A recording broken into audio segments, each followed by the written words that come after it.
নিয়াজি শান্ত আপনাকে যুক্ত করা আছে, বলেন আপনি। ধন্যবাদ আপনাকে আমাকে যুক্ত করার জন্য।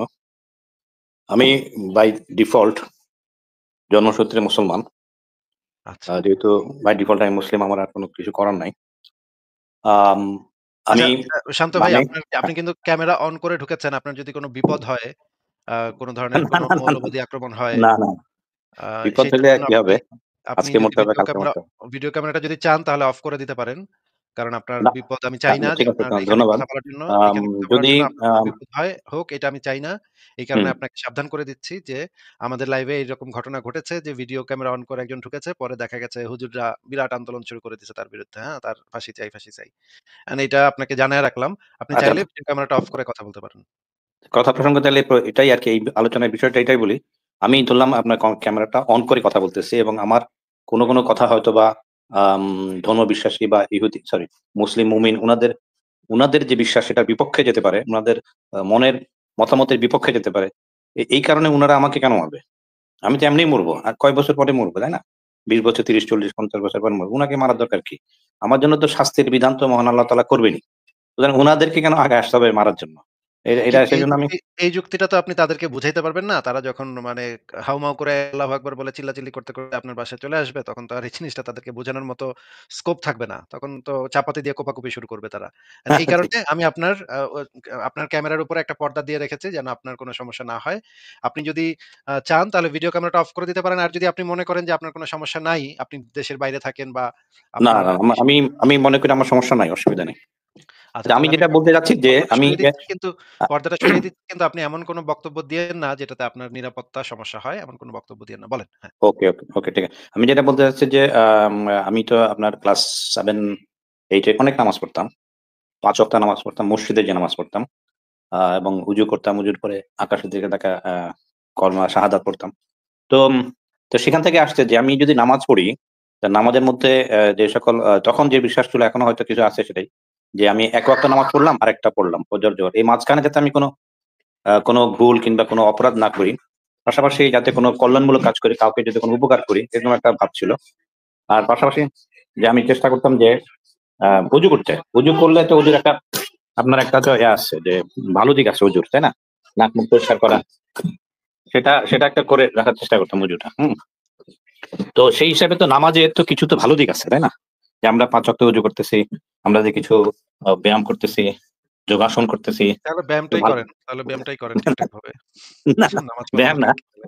ব্যায়ামটাই তো যদি এখন এটা যদি শরীরচর্চারই যদি আপনার উদ্দেশ্য হয়ে থাকে তাহলে একজন জিম ট্রেইনারকে রেখে তার কাছ থেকে ইনস্ট্রাকশন নিয়ে কোন ব্যায়ামটা আপনার শরীরের জন্য উপযোগী, কোন কাজটা আপনার বডির সাথে ফিট করবে, কোন এক্সারসাইজটা আপনার জন্য দরকার, সেই অনুসারে ব্যায়াম করেন তাহলে তো মানে আরো ভালো হয়। আপনি যে না, উদ্দেশ্যে করতেছেন সেক্ষেত্রে যে সেক্ষেত্রে তো শরীরের আমার তো সেই অব্লিগেশন আসবে না যে আমাকে পড়তেই হবে। যেহেতু একটা ধর্মের বিধান চলে আসতেছে, সুতরাং তো আমি তো পড়বোই নামাজ। সুতরাং ব্যায়ামও হয়ে গেল, তাহলে পরিষ্কার পরিচ্ছন্ন হয়ে তাহলে গেল। তাহলে তো সেটা আর আপনার শরীরচর্চার জন্য থাকলো না। সেটা হচ্ছে আপনার উপর একটা নির্দেশনা। সেটার হ্যাঁ, যখন এটা হ্যাঁ। নির্দেশনা হয়ে যায় তখন তো আর এই কাজটা কেন করলে আপনার কি উপকার হবে, কি অপকার হবে সেটা ইনভ্যালিড হয়ে যায়। সেটার আর প্রয়োজন হয় না। আপনার করতেই হবে। এটা ভালো হইলেও করতে হবে, খারাপ হইলেও করতে হবে। তখন তো আর যুক্তিকে আপনি ব্যবহার করতে পারবেন না। আপনি যদি অন্ধবিশ্বাসে সাবস্ক্রাইব করেন যে আপনার এই জিনিসটা করতেই হবে, এটা করতে আপনি বাধ্য, তাহলে তো আপনি অন্ধবিশ্বাসে সাবস্ক্রাইব করে ফেলেই তো যুক্তিটা সেখানে আপনি ছেড়ে দিচ্ছেন। যুক্তিটা সেখানে আর কাজে লাগানোর কোনো স্কোপ নাই। তাহলে তো না, না, আমি ধর্মীয় তাহলে যুক্তিগুলার ক্ষেত্রে আসতেছি না। হ্যাঁ। তাহলে ধর্মের অন্যান্য বিধানগুলাও তো আপনার একইভাবে অন্ধবিশ্বাসের বশবর্তী হয়ে আপনার মানতে হবে। যেমন হিন্দুদেরকে ঘৃণা করা, ইহুদিদেরকে ঘৃণা করা, খ্রিস্টানদেরকে ঘৃণা করা, নাস্তিকদেরকে ঘৃণা করা, সমকামীদেরকে ঘৃণা করা, হিজড়াদেরকে ঘৃণা করা। এই জিনিসগুলাও আপনার একইভাবে কোনো যুক্তি ছাড়াই আপনি মানতে বাধ্য হয়ে যাবেন। যদি আপনি সেই অন্ধবিশ্বাসই সাবস্ক্রাইব করে ফেলেন, তখন তো আর এটা কেন ভালো, কেন মন্দ সেই প্রশ্নটাই ইনভ্যালিড হয়ে যায়। আপনি কি আমার কথা বুঝতে পারছেন? ইসলামে তো আছে এটা যে হ্যাঁ, হিন্দুদেরকে হ্যাঁ, ঘৃণা বুঝতে করতে পারছি। হবে।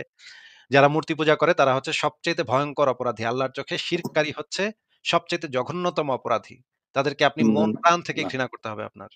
সেটা তো আপনার সঠিক নয়। কারণ যে মূর্তি পূজা করে সে কিন্তু ওই মূর্তির উপরে কিন্তু উনার যে বিশ্বাসী যে দেবতা, তাকে সে ধারণ করে। এই মূর্তি কিন্তু সেই মূর্তি না। উনার অন্তরে আরেকজন আছে। কিন্তু মূর্তিটাকে সে ধারণ করতেছে তার যাতে চিন্তা চেতনা একটা জায়গায় আবদ্ধ হয়। এই কারণে মূর্তিটাকে সামনে রেখে না, না এগুলো অন্য বলে আরেক এগুলো শক্তি। এগুলো বলে আপনি মানে ইসলামের এই বিধানটাকে আপনি ইগনোর করতে পারবেন না। কারণ সেই সময় পৌত্তলিক যারা ছিল, আ কুরাইশ পৌত্তলিক যারা ছিল তারাও তো ওই একই আপনার ওই একই কথা অনুসারে মনটাকে একাগ্র করার জন্য ওই মূর্তির সামনে দাঁড়ায় করত। সেই হুম, মূর্তিগুলাকে হুম। তো নবী মোহাম্মদ ভেঙে দিছে। কাবা শরীফে ঢুকে ৩৬০ টা মূর্তি যে ছিল সেগুলাকে তো একটা, একটা করে ভেঙে দিছে। এবং মূর্তি পূজাকে নিষিদ্ধ ঘোষণা করছে এবং যারা মূর্তি পূজা করে তাদেরকে মুশরিক বলা হয় ইসলামের দৃষ্টিতে এবং তাদেরকে হত্যা করতে বলা হয়েছে। সূরা তওবার ৫ নম্বর আয়াতে তাদেরকে বলা হয়েছে তাদেরকে যেখানেই পাওয়া যাবে হত্যা করতে হবে। তাদের জন্য ওঁত পেতে বসে থাকতে হবে। তাদেরকে যেখানেই পাওয়া যাবে হত্যা করতে হবে। যতক্ষণ না তারা ইসলাম কবুল করবে ততক্ষণ পর্যন্ত তাদেরকে হত্যা করতে হবে। কিতাল করতে হবে তাদের বিরুদ্ধে। আপনি যদি চান তাহলে আমি কোরআনের আয়াত, হাদিস এই জিনিসগুলা বের করে আপনাকে দেখাতে পারি। কিন্তু ইসলামের বিধান এটাই যে মুশরিকদেরকে আপনি অন্তর থেকে ঘৃণা করবেন। যদি আপনার সামর্থ্য হয়, জিহাদ করার সামর্থ্য হয় তখন তাদেরকে কতল করবেন। কতল করে তাদেরকে মেরে আপনি তাদেরকে হয় ইসলাম কবুলে বাধ্য করবেন অথবা তাদেরকে মেরে ফেলবেন। আর তাদের মা-বেটিকে আপনি গনিমতের মাল হিসেবে গ্রহণ করবেন। এটাই ইসলামের বিধান। এটা এই বিষয়ে অনেক রেফারেন্স আছে। আপনি চাইলে আমি রেফারেন্স গুলা না, বের আমি করে আমি দেখাতে সেগুলো মানছি। আরেকটা জিনিস হচ্ছে যে আমাদের ইসলামের মানে আমি তো যেহেতু বললাম বাই ডিফল্ট মুসলিম। আমাদের এখানে যে পবিত্র ধর্মগ্রন্থ আছে যে কোরআন শরীফ। এই কোরআন শরীফ কি আল্লাহ তাআলা বলছে কোথাও যে এটা উনার বাণী? এটা তো আসলে উনার বাণী না, এটা তো আমরা কিছুক্ষণ পরই বুঝতে পারবো। কিছু কথা আছে এটা উনার বাণী, কিছু আ ডায়ালগ মানে আয়াত আছে সেটা হচ্ছে যে জিবরাইলের বাণীর মতো মনে হয়। কিছু আয়াত আছে সেগুলাকে মনে হয় হযরত মুহাম্মদ সাঃ এর বাণী। তো উনি কি কোথাও কোরআন শরীফে কোথাও আছে যে এটা আল্লাহর বাণী? উনি তো বলছে আমি নাজিল করছি। নাজিল শব্দের অর্থ তো বোঝা যায় না যে এটা আল্লাহর বাণী, তাই না? হ্যাঁ, এবং আপনি এই কোরআনে একটা আয়াতে বলা আছে যে এইটা কোনো মা আ এটা নবীর বাণী না। এটা হচ্ছে গিয়ে তার কাছে নাজিল হয়েছে এবং আরেকটা কথা আছে যে এই সেই কেতাব যাহাতে কোনো সন্দেহ নাই। হ্যাঁ? হ্যাঁ, এটা ১ম এই দিকে আছে। হচ্ছে হ্যাঁ। সেই গ্রন্থ যেই গ্রন্থে কোনো সন্দেহ নাই। মানে এটা সন্দেহের ঊর্ধ্বে। তো এটা তো একটা খুবই মানে হাস্যকর যুক্তি হয়ে গেল যে এই বইতেই লেখা আছে এই বইতে কোনো সন্দেহ নাই। এই কারণে মুসলমানরা এটাকে মনে করে আল্লাহর কিতাব। এটা তো খুবই হাস্যকর যুক্তি হয়ে গেল। যাই হোক আপনি হ্যাঁ, কিন্তু বলেন যে আপনি কি ইসলাম ধর্মে বিশ্বাস করেন? আমি ইসলাম ধর্মে কিছু যেগুলা ভালো, সেগুলো আমি আ বিশ্বাস বলতে বোঝাচ্ছে যে সেগুলো আমি প্র্যাকটিস করি। আর যেগুলা ভালো না, যেমন অন্যকে ঘৃণা করতে হবে, অন্যের মতের প্রতি অশ্রদ্ধা করতে হবে, অন্যের মত প্রকাশ করতে দিব না, সেটার ব্যাপারে আমার কোনো কিছু মানে আমি সেটা নেই না, সেটা বাদ। যেমন আমি মনে করি যে খুবই রোজা, ভালো ব্যাপার। এটা রোজাটা হচ্ছে গিয়ে ভালো দিক। যদি আমি মাঝে মাঝে এই যে আমি যেমন একটা এখন কিন্তু রোজার ভিতরে আমি কিন্তু চা খাই, পানি খাই। কিন্তু আমি না খায়া থাকি। মানে খুব কম খাই। ওকে? এইভাবে আমি পালন করি। আমি পানি খেতে অসুবিধা কি? আমি পানি না খেলে তো আমার কিডনি ড্যামেজ হয়ে যাবে। দরকার কি আমার মানে ওইভাবে রাখার? কিন্তু আমি আসলে পবিত্র যে কি জানি আছে না? ঈদুল আধা ওইটাকে আমি কাছে মানে হাস্যকর এবং অযৌক্তিক মনে হয়। একই দিনে লক্ষ লক্ষ পশুকে মেরে ফেলবে। আর একজন মহামানব উনি স্বপ্নে দেখছেন। স্বপ্নে দেখা দরকার কি? উনাকে কেন ডাইরেক্টলি বা জিবরাইলের মাধ্যমে মহান আল্লাহ পাক উনাকে কেন নির্দেশ দিল না? স্বপ্নের মধ্যে স্বপ্নে তো অনেক কিছু দেখি। কালকে আমি স্বপ্নে দেখছি যে একজন লোক ২ টা পা অচল হয়ে গেছে। এখন আমি কি তার গিয়ে কি এমন কিছু করব তার পা ২ টা অচল হয়ে থাক? তা তো না। স্বপ্নে দেখার মাধ্যমে চলে আসছে আর আমরাও লক্ষ লক্ষ কোটি কোটি লোক সেটা পালন করতেছি। এর থেকে যে কবে আমাদের মুক্তি হবে, মানুষের এবং কিভাবে তাকে এখন যদি একটা লোককে পাওয়া যায় যে স্বপ্নে দেখে তার বাচ্চাকে জবাই দেওয়ার জন্য সকালে মানে ও রেডি হ্যাঁ, হইছে, বাচ্চাকে তাহলে জবাই তো দেওয়ার জন্য নিয়ে গেছিল। হ্যাঁ, হ্যাঁ। তাকে তাকে তো এখন মেন্টাল হসপিটালে দিতে হবে, তাই না? তাকে তো আর উপায় নেই। এই পাগলকে তো এখন মানসিক হাসপাতালে দেওয়া লাগবে নাকি? হ্যাঁ, তাকে মানুষের আকারে দিতে হবে। এখন কে উনার সাথে ছিল আর কে যে দেখলো যে ইব্রাহিম আলাইহিস সালাম উনি কবর মানে জবাই করছেন বা করেন নাই। হয়তোবা উনি কিছুই করেন নাই। সাথে পাশে আরেকটা দুম্বা নিয়ে গেছিল। বাসায় এসে বলছে যে আসলে ওকে জবাই করতে গেছি, পরে দুম্বা হয়ে গেছে। এরকম কোনো কিছু হতে পারে। কারণ আমি বা অন্য কেউ যদি প্র্যাকটিস করে যে আমি একজন পাগড়িধারী মুমিন, আমি স্বপ্নে দেখে ফেলতে পারে স্বপ্ন। বারবার যদি একই কথা চিন্তা করে তাহলে কিন্তু উনি স্বপ্ন দেখতে পারে। স্বপ্ন দেখে উনার ছেলেকে যদি নিয়ে যায় এবং উনার ছেলে কিন্তু মারা যাবে মানে খুন হয়ে যাবে। তো এই সমস্ত গুলা কেন মানুষে গ্রহণ করে? আর সবচেয়ে যেটা বললেন যে হিন্দুদেরকে ঘৃণা করতে হবে, হিন্দুদের সাথে কোন সম্পর্কই রাখা যাবে না। আমরা সেভাবে চলি অথচ দেখা যাচ্ছে যে আমাদের এই বাংলাদেশের যিনি একজন ১০০ জন না ১০ জন কতজন মুসলিম নেতার মধ্যে একজন হইছেন। উনি চলে গেছেন আরেক ধর্মে চীন দেশে। উনি গে উনি গেলে আরাম, অন্যরা গেলে হারাম। মানে এইখানে মানে বৈপরীত্য দেখা যায় এই হুজুরদের মধ্যে। হুজুররা মোল্লা যারা বলা হয়, উনারা এখন চুপচাপ থাকবে। আর যখন দেখা যাচ্ছে তার রাজনৈতিক শক্তির বিপক্ষ লোক এই ধরনের কাজ করবে তখন তারা কোরআনের আয়াতগুলা নিয়ে আসবে। এগুলা আমার দৃষ্টিতে খারাপ আরকি দেখা যায়। আমি আসলে আ ভালো জিনিসগুলো নিতে চাই। আমার মনে হয় যে প্রত্যেকটা জিনিসের ক্ষেত্রে not in religious, not in ধর্ম। প্রত্যেকটা কাজের মধ্যে একটা ভালো দিক থাকে আর একটা খারাপ দিক থাকে। হয়তো কম বেশি হইতে পারে। কোন কাজে বেশি খারাপ, কোন কাজে কম ভালো। যদি আমি চেষ্টা করি ভালো দিকটা আমি ওইখান থেকে দিতে পারি। যেমন জাকাত দেওয়াটা। এখন জাকাত যেভাবে দিচ্ছে সেটা নিয়ে বিতর্ক হইতে পারে। কিন্তু জাকাত যদি কেউ দেয় মানে কিন্তু কিছু একটা পার্সেন্টেজ ভাই এটা তো খারাপ না। এই ভালো জিনিসটা তো আপনি অন্য ধর্ম থেকেও নিতে পারেন নাকি? হুম, হুম, অন্য হিন্দু ধর্ম ধর্মে নিতে পারি। মনে করেন হিন্দু ধর্মে বা ইহুদি ধর্মে একটা ভালো জিনিস আছে সেটাও তো আপনি নিতে পারেন। নিতে তো কোন সমস্যা দেখতে পাচ্ছি না নাকি? না কোন সমস্যা নাই। ইহুদি ধর্মটা সম্পর্কে আমি জানার চেষ্টা করছি এবং অবাক হয়ে যাচ্ছি যে ইহুদি ধর্মটা হচ্ছে যে আমাদের মানে ইসলাম ধর্ম অনেক কাছাকাছি বরং বেটার। ইসলাম ধর্ম হচ্ছে বেটার।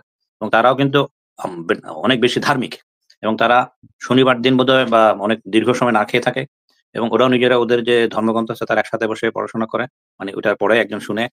এটা আমাদের দেশের মুসলমানরা প্র্যাকটিস করে। আচ্ছা আ পা মি মিয়াজি ভাই আপনাকে আমি একটা নিউজ লিংক দেখাচ্ছি। আপনি একটু স্ক্রিনে দেখেন। নিউজ লিংকটা কি আপনি হ্যাঁ, একটু হ্যাঁ, এরকম ঘটনা ঘটতে পারে তো। ঘটেই তো গেছে। এই ধরনের ঘটনা কিন্তু অসংখ্য ঘটেছে। আমেরিকাতে ঘটেছে, রাশিয়াতে ঘটেছে, বাংলাদেশেও ঘটেছে, ময়মনসিংহে এই ধরনের ঘটনা ঘটেছে। এটা তো খুবই আচ্ছা, বিপজ্জনক যে আরেকটা জিনিস আপনাকে যদি আমি জিজ্ঞেস করি, সেটা আমি শেয়ার করছি কয়েক জায়গায়, আল্লাহ জানে কি হবে। সেটা হচ্ছে যে, আজকে হচ্ছে যে পৃথিবীর কিছু জায়গায় সবে কি আজকে? সবে কদর। হ্যাঁ? সবে মানে রাত, পবিত্র রাত। সবে কদর। আবার আগামীকাল কিছু জায়গায় হবে, বাকিগুলাতে হবে বাংলাদেশ, পাকিস্তান এগুলাতে হবে সবে কদর। আমার প্রশ্ন এটা না। আজকে হোক সবে কদর এক জায়গায়, কালকে হোক আরেক জায়গায়। এটা সমস্যা না। সমস্যা হচ্ছে যে পৃথিবী অক্ষে, অক্ষ মানে নিজের অক্ষের মধ্যে হ্যাঁ, যখন ঘুরতেছে, অ্যাক্সিস এ যখন ঘুরতেছে তখন সূর্যের আলোটা পড়তেছে। সূর্যের যে আলো যে অংশটুকু পড়ে না, সূর্যের যে অংশটুকু পড়ে না সেই ক্ষেত্রে রাত। এবং পৃথিবী কিন্তু ঘুরতেছে। এই ঘুরার যে গতি, সেই গতি অনুযায়ী কিন্তু রাত কিন্তু ঘুরতেছে।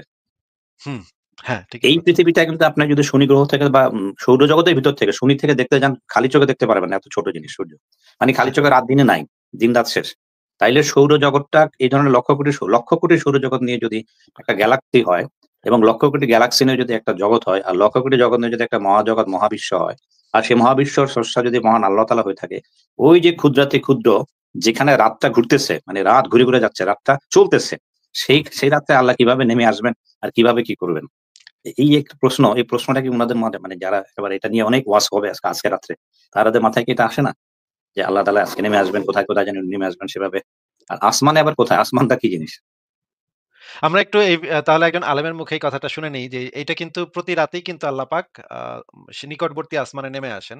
তো আলেমদেরকে যখন এই প্রশ্নটা করা হয় তখন তারা আসলে কি উত্তর দেন? নাস্তিকদের কি উত্তর দেন বা এই সংশয়ের কি উত্তরটা দেন সেটা আমরা একটু দেখে নিই। দেখেন আপনি। এতরামুল হক ইমন বলেছেন, আমার প্রশ্নটা, আল্লাহ যদি প্রত্যেক রাতে শেষ আসমানে আসে, যেহেতু পৃথিবী গোল, তাহলে কি আল্লাহ সবসময় পৃথিবীতে থাকেন? কারণ পৃথিবীতে যে কোনো জায়গায় রাত থাকে 24 ঘন্টার মধ্যে। আল্লাহ তো পৃথিবীতে আসেন এটা বলেননি। আল্লাহ বলেছেন তিনি শেষ আসমানে নেমে আসেন। তো শেষ আসমানে কতগুলো সৌরজগৎ আছে জানেন? এখানে যে ব্ল্যাক হোল আছে, এখানে যে নীহারিকা আছে, এখানে যে আরও কত কিছু আছে। অতএব যেই জায়গাটা আল্লাহ ব্যাখ্যা করেননি, সেটা আপনি আমি কেন ব্যাখ্যার অপচেষ্টা করছি, কেন অসাধ্য সাধন করার চেষ্টা করছি? এটা একটা গায়েবী বিষয়। এখানে ততটুকু ইনফরমেশন আমাদেরকে জানতে হবে যেটা আল্লাহ এবং রাসূল সাল্লাল্লাহু আলাইহি ওয়াসাল্লাম জানিয়েছেন, এবং জানার পরে সেটা আমরা বুঝি আল্লাহ নেমে আসেন। এটা খুবই বোধগম্য ভাষা এবং এটা খুবই স্পষ্ট বক্তব্য। অতএব আল্লাহ নেমে আসেন, এটাই আমাদেরকে বিশ্বাস করতে হবে। নেমে আসার পরে তিনি কি এখন মাঝখানে থাকেন, নাকি আকাশের সাইডে থাকেন, নাকি দুনিয়ার সাইডে এই গ্লোবের মধ্যে চলে আসেন? এত ব্যাখ্যা করছেন কেন ভাই?